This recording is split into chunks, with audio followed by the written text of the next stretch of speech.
face à face, c'est du face à face clash. Désigné pour mourir, je te laisserai pas la place. C'est un face à face, c'est du face à face clash. Seul le meilleur des deux restera sur la place.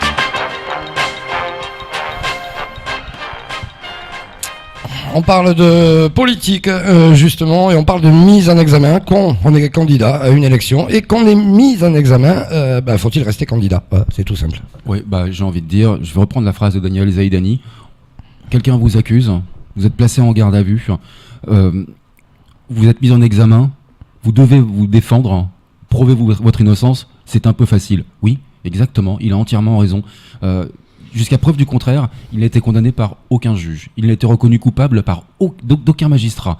Aucune juridiction de quoi que ce soit. Donc, jusqu'à preuve du contraire, il est innocent.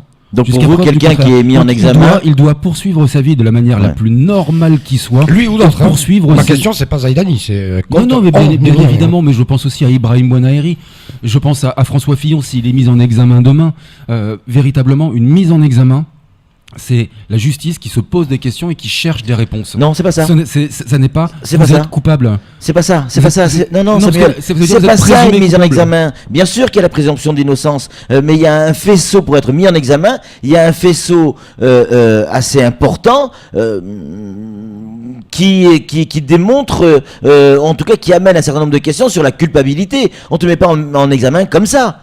Quand tu es en examen, d'abord garde à vue et derrière, garde à vue, je suis assez d'accord là-dessus, père, une garde à vue alors que tu es totalement innocent. En revanche, s'il y a une mise en examen, c'est à l'issue de ces gardes à vue et d'une enquête préliminaire qui a pu avoir lieu, qui dit là il faut gratter fort parce qu'il y a quand même des faisceaux qui démontrent un certain nombre de choses. Donc pour moi, mise en examen. Alors, et sur le côté justice, vous avez raison. Le côté des lois, vous avez raison. La présomption d'innocence, très bien. Mais après, mince, un peu de bon sens. Patrick, non, mais un peu de bon sens. Comment voulez-vous? Si je suis votre raisonnement, je vais prendre mon cas personnel. Oui. En 2009, j'ai perdu une entreprise. J'ai été accusé d'escroquerie, d'abus de biens sociaux et de recel d'abus de biens sociaux. Oui. Moi-même. Oui. La procédure a duré 8 ans. Oui. 8 ans. Oui. Et elle est achevée puisque j'ai reçu l'ordonnance du non-lieu du procureur de la République, Joël Garrigue.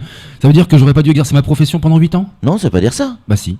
C'est exactement ça. C'est-à-dire que Daniel Zaidani, parce qu'on croit qu'il a fait quelque chose, il devrait arrêter de faire de la politique. Ouais, mais là, on parlait d'être candidat à des élections et donc de manipuler par la suite probablement de l'argent public. C'est un schéma parallèle, je suis désolé.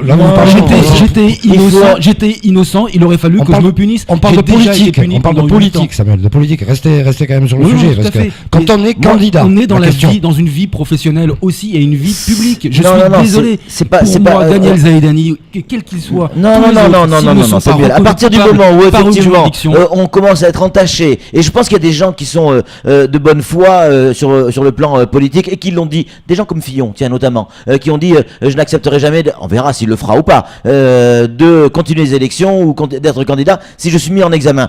Et il a raison. Un peu juste de respect envers les électeurs, envers le même discours qu'hier, Samuel, envers ce petit morceau de papier qu'on met dans l'urne.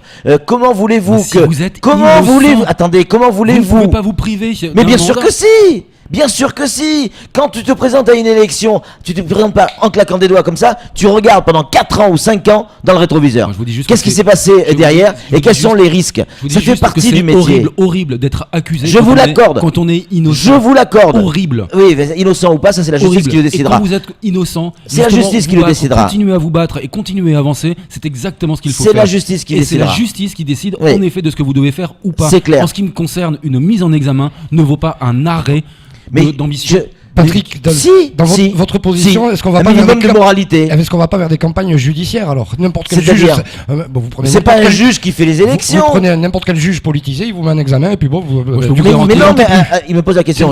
Mais je vais essayer de vous dire. Est-ce que c'est les juges qui font la politique? Ça veut dire ça, grosso modo. En gros. Non, c'est les politiciens qui font la politique. Le juge, lui, même qu'il soit politisé ou pas, allez, imaginons que ce soit vrai, ce qui est probablement le cas. Chacun a son avis politique sur la société. Mais même si c'était le cas, ils inventent pas une histoire. Un juge n'invente pas. Comme un journaliste, il n'invente pas une histoire. C'est bizarre. Moi, je dis donc en même temps, c'est bizarre. Non, mais il n'invente pas une histoire. Il faut reconnaître, Samuel, que quand on fait de la politique, on est probablement assujetti à ce genre de choses. Et il faut regarder dans le rétroviseur. Pour le face-à-face. Saïd Dany, il est en examen depuis 2013. C'est fini. Depuis 2013. D'autres faits. Mais c'est peu fini, importe, on parle d'élections. Depuis 2013, il est en garde à vue.